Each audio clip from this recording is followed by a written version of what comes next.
Hey there nation, and welcome to the show where we help you to play miniatures wargaming on a budget. It is I, Commander Cheapskate, and welcome to Cheap Shots, the ultimate series for miniature wargamers who want to paint stunning tabletop quality miniatures without breaking the bank. In this series, we'll show you how to save money on your miniature painting hobby by using affordable craft paints, budget-friendly tools, and clever techniques. So whether you're a beginner or a seasoned hobbyist, you'll learn how to achieve incredible results without the premium price tag. And on today's video, we're going to paint up a pair of House Van Saar Ashways Arachni rigs for your games of Necromunda. And as you can see, this is the end result of our cheapskate method. We're using a synthwave inspired paint job in order to create these two miniatures. And as you can see here, we bring it to a beautiful tabletop standard with a grand total cost of $52.81 with our cheapskate method in order to paint up these miniatures to this quality. Now, if you compare that from what you'll need to buy from both Citadel as well as Army Painter, costing you $234.99, will help you save $182.18. So that being said, let's show you guys how to quickly and cheaply paint up a pair of House Van Saar Arachni rigs for your games of Necromunda. So the first thing to do, of course, is to assemble your miniatures. As you can see, I've assembled both the miniatures, pretty much the same kind of instructions as out of the instruction box. Just was going for like one that had like a harpoon launcher as well as a hand flamer, while the other one had a rad gun as well as a plasma gun. That way I can use it as both Arachni rigs from the Ashways as well as use it for normal games of Necromunda as well. Now once you have the miniature fully assembled, the next thing I gotta do, of course, is to put texturing on the bases. And for my texturing, I like to use a combination of wood glue as well as some sand. So I just paint the base with some wood glue, the parts I want to have texture on. I dust it with some sand I get from my outside, let it dry, and then I make a 50-50 mixture of water and wood glue and apply it like a slurry all over the top of the miniature, so that way it kind of just seals itself and makes it airtight seals, that way the miniature doesn't come flaking off, and it's done. And once you're done with that, the next thing I do, of course, is to primer miniature. So in order to do my priming, I'm using flat black primer by Rust-Oleum. Priming is an important step of miniature painting because what it does, it creates a great surface for your acrylic paints to adhere to. Unfortunately, if you take acrylic paint and apply it directly to bare plastic, the slightest bit of friction will rub the paint off your miniature and absolutely ruin the finish. So priming is a step that actually achieves that result. Also, another thing important is that depending on what kind of color primer you're using, it has a large impact on the vibrancy of the colors that you use. Traditionally speaking, if you're going for more of a subdued color, you want to go with a blacker or a darker primer, or a more brightly colored or more flashy color, you kind of want to go with a white primer. Now in this situation, I'm using flat black primer, and the reason why is because I'm doing a zenithal series of highlights on these miniatures to kind of get that synthwave look. So the black actually looks like, if anything I miss with the paint, it doesn't cause any problems because it just looks like it's part of the shadows. So once the primer is dry, the next thing we're going to do, of course, is a zenithal highlight spray using some flat hunter green spray paint by Rust-Oleum. Get this at my local Walmart. And what we're going to do is we're actually do is like a zenithal highlight shooting from a downward angle, going from the bottom left-hand corner to the top right-hand corner, all the way around the entirety of the miniature. Now the reason why we're using this green color, because it's going to be in the shadows of the miniature, and plus if we miss anything with our zenithal highlighting, it just looks like it's part and parcel to the overall kind of gradient style synthwave paint job that we're doing on these miniatures. So now that we have our shadows taken care of, the next thing I do, of course, is another zenithal spray paint, this time spraying from the upper left-hand corner down to the bottom right-hand corner of the miniature. And for this, we're using Rust-Oleum Deep Teal, which is a nice bright teal color that's going to contrast very nicely with the magenta that we're going to use in our very last step. So because of that, our shadows with our blacks as well as our greens are the shadow areas, the teal kind of organically matches that, and overall gives a nice little highlight to the left-hand side of the miniature. And the final zenithal highlight we're going to do is spraying from the top right-hand corner to the bottom left-hand corner with our spray paint. We're using Rust-Oleum Bright Magenta. You get this at your local Walmart as well. And we're spraying the entire miniature from the upper right corner to the left-hand side real quick to create that beautiful kind of synthwave gradient look. So you can see we have a nice little color transition with the teals on the left-hand side drawing over to the magenta to the right-hand side. If you look from a downward angle as well, we see that hunter green, and then all the shadows, of course, have the black primer that we used before. And here's a close-up of that synthwave kind of inspired paint job with the zenithal sprays that we did. As you see, a lot of different tones of colors in the miniatures as well. Makes it look very organic, and also makes it look very a lot of gradient look going on with the miniature as well. And as weird as it may sound, a lot of the miniature painting for this miniature is already completed. Now what we're going to do, of course, is do some dry brushing. Now dry brushing is a great way to add the illusion of depth on your miniature, because what dry brushing does is that the raised surface of the miniature actually catch the pigments of the paint while leaving those darker colors in the recesses. And we're going to give an all-over dry brush over the entirety miniature with some lilac mist or apple barrel paint. You can get it at your local Walmart. It's a nice kind of lilac, kind of lavender color, which is a beautiful job especially when it comes to these synthwave paint jobs. And as you can see, we bring a lot of the details we considered before, like the individual gaps in the armor paneling, the texturing of the armor paneling as well, the weapons, the gear, the mechanical parts. We just put a light dry brushing all over the entirety of the miniature. Now when it comes to dry brushing, you want to start with a very light dry brush first, and if you don't like the way that it looks, you can add successive layers of dry brushing, because it's very easy to add more dry brushing to a paint job, but it's very difficult to go back once you do it. So want to be very careful when you do your dry brushing. So the next detail we're going to work on are all the energy coils, as well as parts of glowing bits all over the entirety of the miniature as well. These are little power cables, little lenses, as well as scopes that dot the exterior of these miniatures. So in order to bring out those details, we're going to paint some 2 layers of lime sherbet by apple barrel paint. It's a nice kind of chalky green color that contrasts very sharply with these synthwave colors that we've used, and that creates that little eye-capturing detail. And this is actually on the front of it, so like the power tubing along the rigging, the scopes, as well as the lenses off the weapons, as well as the arms. On the back of the ash jumpers as well, we have these large power cables that go from the small of the back as well as the back of the legs.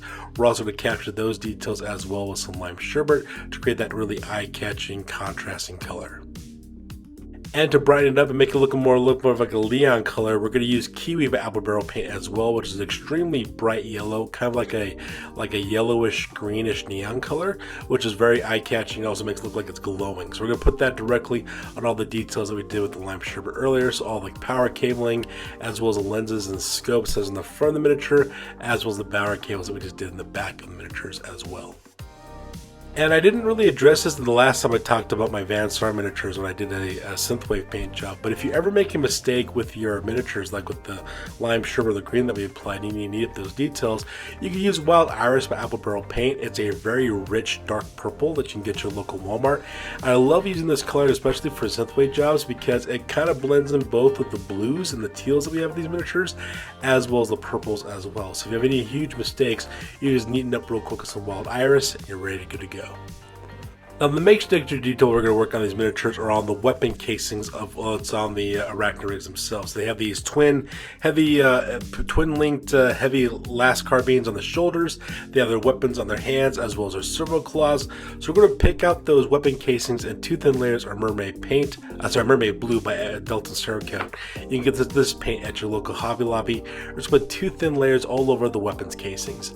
We don't need to be particularly neat at this point because all we got to do is get a good solid base coat on the weapons casings, but if you do make any mistakes, just use some Wild Iris earlier, like I mentioned before, to neaten up any mistakes you might have made. We're going to apply a single layer of Laguna by apple barrel paint on top of the mermaid blue that we did earlier, and this is to give you that little extra pop of teal to the overall gradient paint job that we did as well. It's a nice contrasting color with all the purples and the blues that we have in these miniatures. It's also very eye-catching as well, especially when you're comparing it with the neon greens that we put on so far for the power couplings, as well as some of the lenses, as well as some of the lights on these miniatures. And to make those weapon casings really pop, we're going to do some dry brushing with some Folk Art Dutch Aqua. You can get your local Walmart. We're going to do a quick dry brush all over the surfaces of these weapons.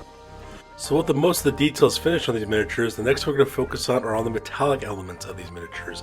And the very first color we're going to use is Gunmetal Gray by Folk Art. It's a beautiful gunmetal color that you can get at your local Walmart for pretty cheap. And we're going to put this on all the parts that we want to have silver on our miniatures.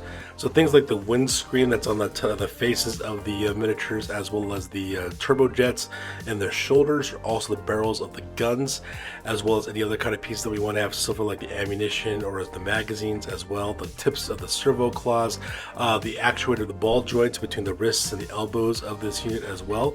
We're also going to focus on the legs, such as the kneecaps, the toes, as well as parts of the ankle as well.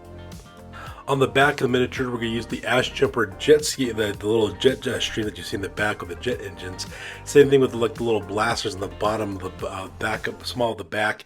Same thing with the hip area where the spine of the rigs are, as well as the joints for behind it as well. We're going to catch all those details in 2 thin layers of gunmetal gray. The next color we're going to use is Deco Art's Emperor's Gold. You're going to put 2 thin base coats on all the parts that will have gold on these miniatures. So these are accent pieces. Things like these little razor crests that they have on the elbow joints of each of the parts, like the little designs on the little steering fins on the shoulders, as well as on the different ball joints of the kneecap, as well as the actuators and the servos of the legs, the tips of the weapons, as well as other kind of magazines or weapon gear that we want to have gold as well. Same thing with like the armor paneling on the belly, as well as some of the rigging and the control handles used by the pilots. Here's a side shot of the miniatures I was talking about earlier. As you can see the little ball joints there and the little servos along the legs. We're going to pick those out in 2 thin layers of Emperor's Gold as well. And on the back of the miniatures as well, we're going to do some of the energy pods we see in the shoulders of the miniature, as well as some of the clan markings and the house markings on the back, as well as the smaller back of the miniature. And same thing with the arms. If you look on the arms, you have these little like raised surfaces that look like blades. We're going to pick those out to make that eye-catching detail, so that way contrast nicely with the purples, as well as the teals that we have with the weapons. Same thing with some of the like little wings that we have, winglets on the miniature, which I assume is how it navigates when it flies in the air. We just pick those out into its 10 thin layers of Emperor's Gold. And the next color we're going to use, of course, is Folk Arts Copper. It's a beautiful, rich copper color you can get at your local Walmart for really cheap. And we're going to use these for some of the added details on the miniature as well.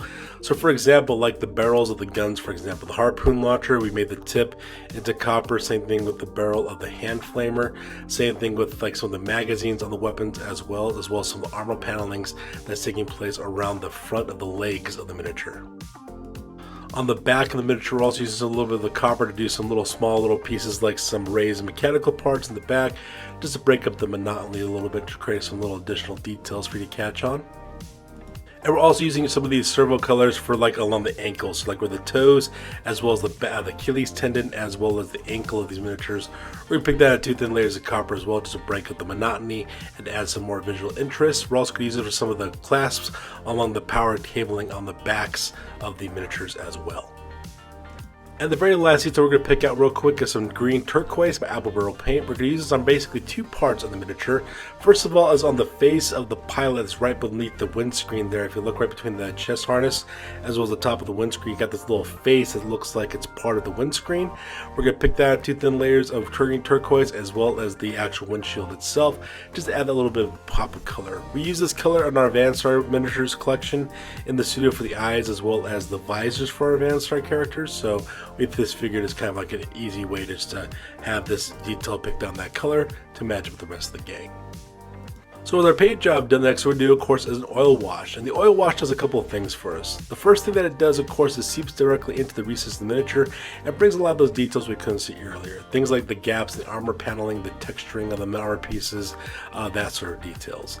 The second thing it also does too is it also smooths out the transitions between our dry brushes as well as our base coats, so that way it looks like a much smoother transition. There's none of that chalky appearance anymore and blends those colors flawlessly. And the last thing it also does too, it also darkens down the value of the colors that we use on these miniatures as well, which is why we use such bright colors in the painting process, to make up for the fact that the shade's going to darken the value real quick.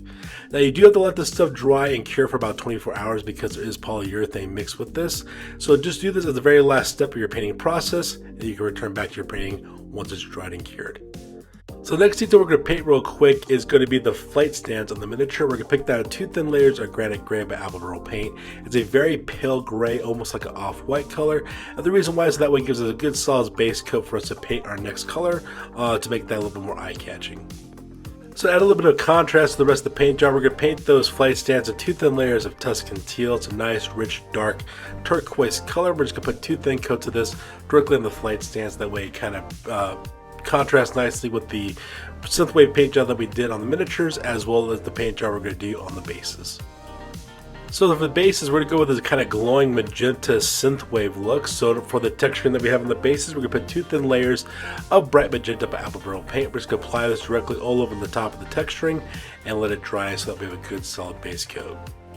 To create that illusion of glowing effect on the bases, we're going to use some Diva Pink by Apple Barrel Paint. It's a nice bright neon pink. We're with 2 thin coats of this to kind of create a design on the bases. I went for this kind of like spiderweb design on the bases to kind of match the Arachni, vibe of what these guys are supposed to represent with spiders and such. And once you get your design painted with, the next thing we gotta do, of course, is to dry brush it.